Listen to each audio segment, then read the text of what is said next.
Hello and welcome to a new year.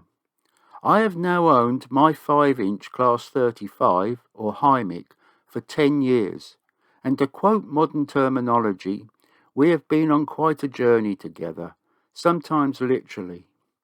As you might know from a previous video, I bought this Class 35 as a kit, and I painted it in this rather garish colour scheme first. Very embarrassing. It's a bit like looking at old photos of yourself wearing flared trousers. Seemed a good idea at the time. Not long after I'd finished building this model, in May 2012, I took it to the Canterbury District Model Engineering Club track near Canterbury and went for a run with it. I was a member of that club at the time. I was very much still into stills photography then and only had a very basic camcorder, but I think you get the picture, excuse the pun. My then 9-year-old grandson was driving. He was very capable, having an engine and railway of his own. This loco actually was quite powerful enough to haul 7 to 8 adults, as I've done on many occasions at public running days at this track, during that year and other years. This is a 5-inch and 3.5-inch raised track, as you can see, just one circuit. It's in a park near Sturry, which is on the outskirts of Canterbury, and my grandson can't stop talking either. But he's a very good little driver actually. A lot of the club members used to let him drive their engines.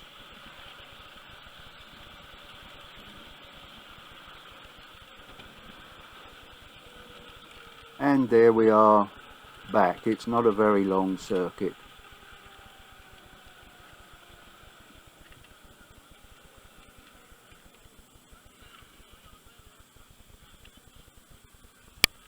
The next outing to a different track was to the Harrow and Wembley Society of Model Engineers track at Eastcote, West London, in May 2013.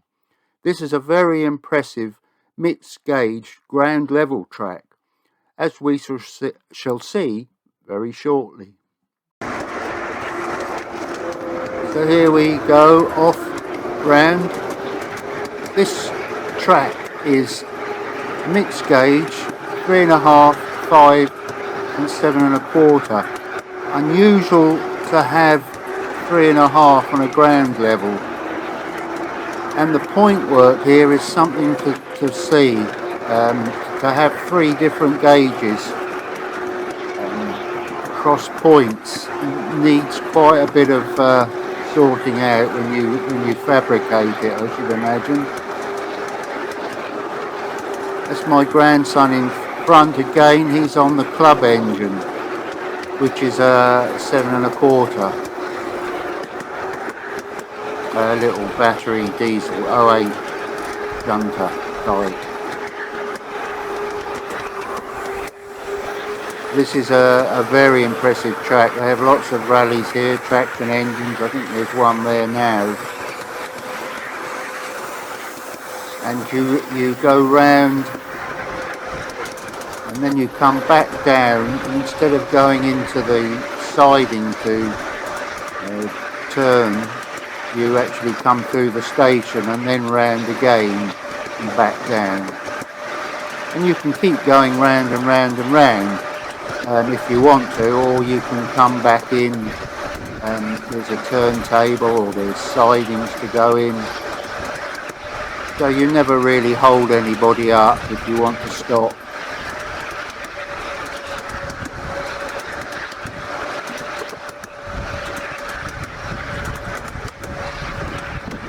That track on the right is one we'll be coming back up in a minute.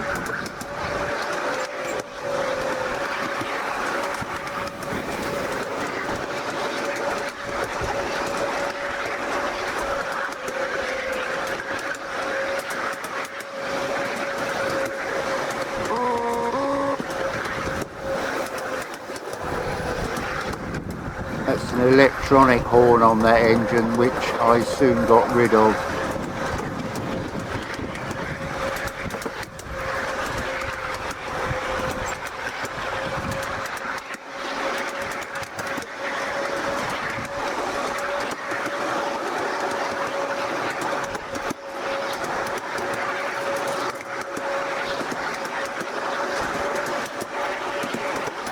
Here we come now round through the main area.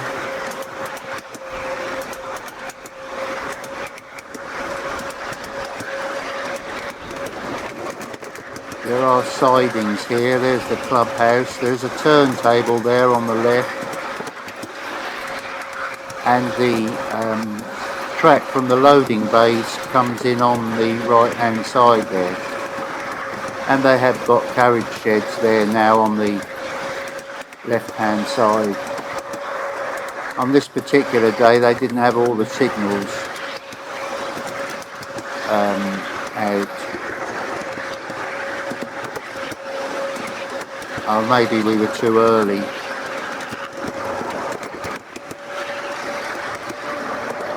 There's a sort of tunnel out of shrubs, and then we come up and there's the track on the right hand side that we've just come down.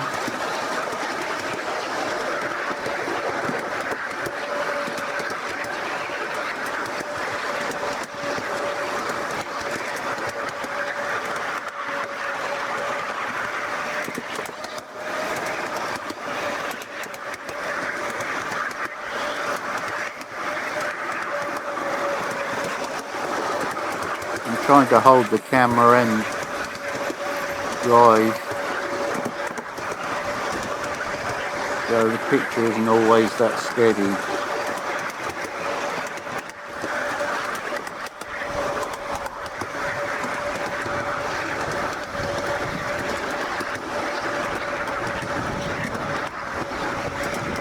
And then we come down here, and as you come past the bushes you have to make a signal to the signalman in the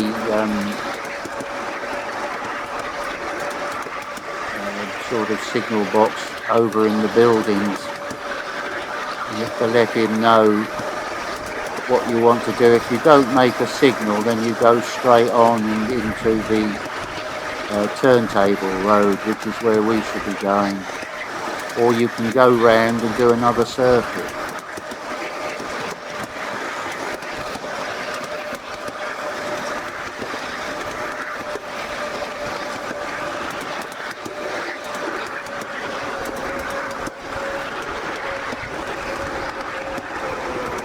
Here we come round to where we started from. Now this one I went to in September 2013. This is at Leatherhead. This is another quite large ground level track. They also have a raised track as well, a smaller raised track, but this ground level is quite large.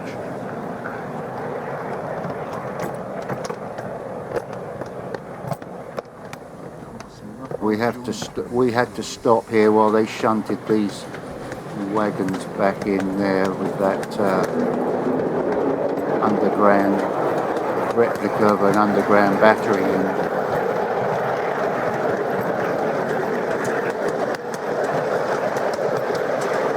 This is another quite a good track, quite large.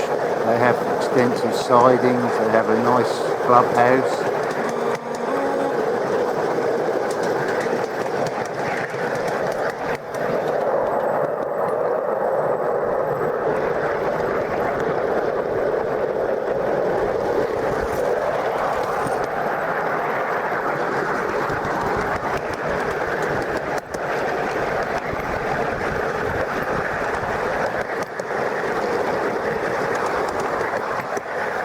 Workshops on the left. My grandson in charge this time.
That line on the right is the line we should come back on. Now this, I believe it's this next set of points, you can actually bear off to the right and do a shorter circuit. But we're going on the longer circuit.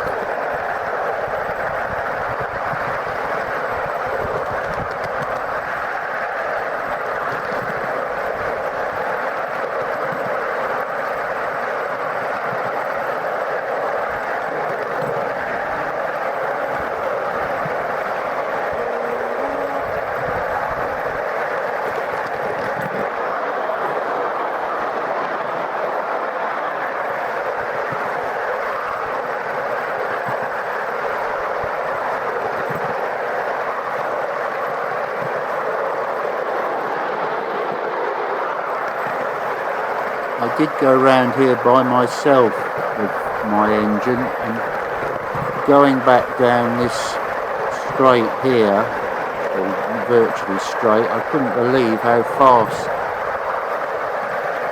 it went actually. It's one of the few places you can actually open up the speed controller and go virtually maximum speed. And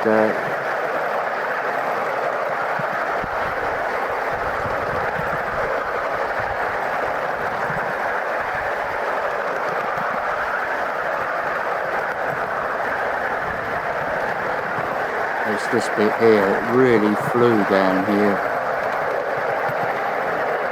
It's actually quite, it's longer than it actually looks.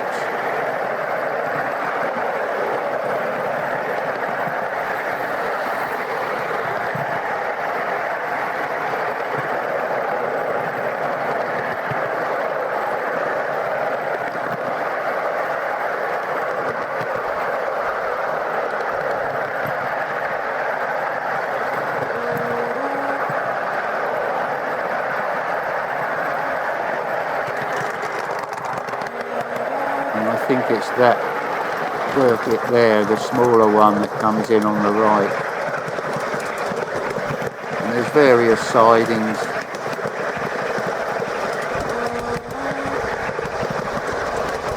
And on the left there's a load of sidings. And also the clubhouse.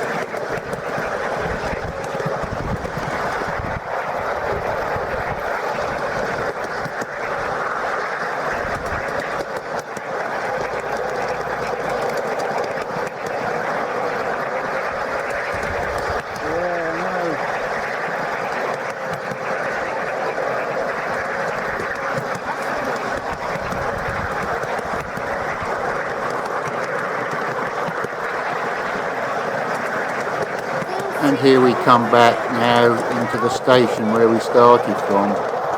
Look out for the very impressive water towering footbridge that they've got here. A fine signal gantry,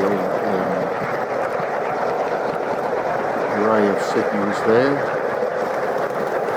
Very good.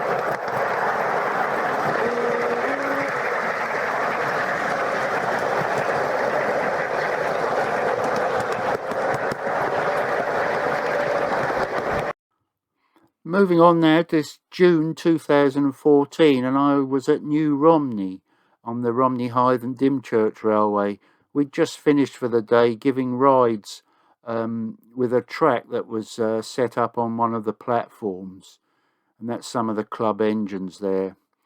And now I'm at Riley's Railway at the Lavender Line, and now I have got a second body for my engine, which I've painted in the original Hymek colours.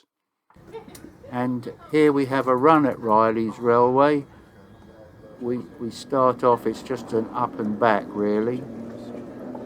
This railway set up by a chap, all the money goes towards the Evelina Hospital or ward at St Thomas's Hospital in London, which is a children's ward.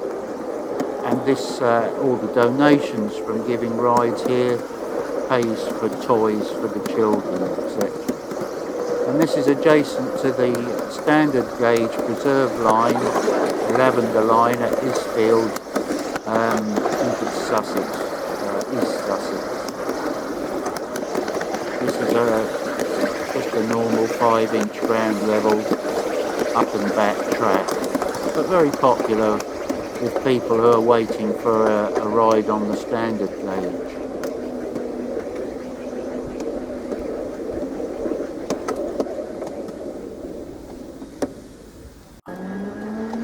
Since this was taken, lots of different features have been added to this line, and it's been extended a little way as well, I believe.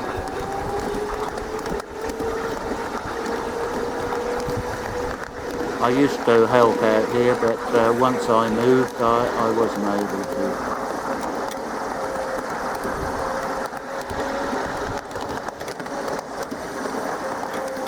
You can see the standard gauge station, which is on an old line, which was a second main line to Brighton actually. I think now they wish they'd kept it open.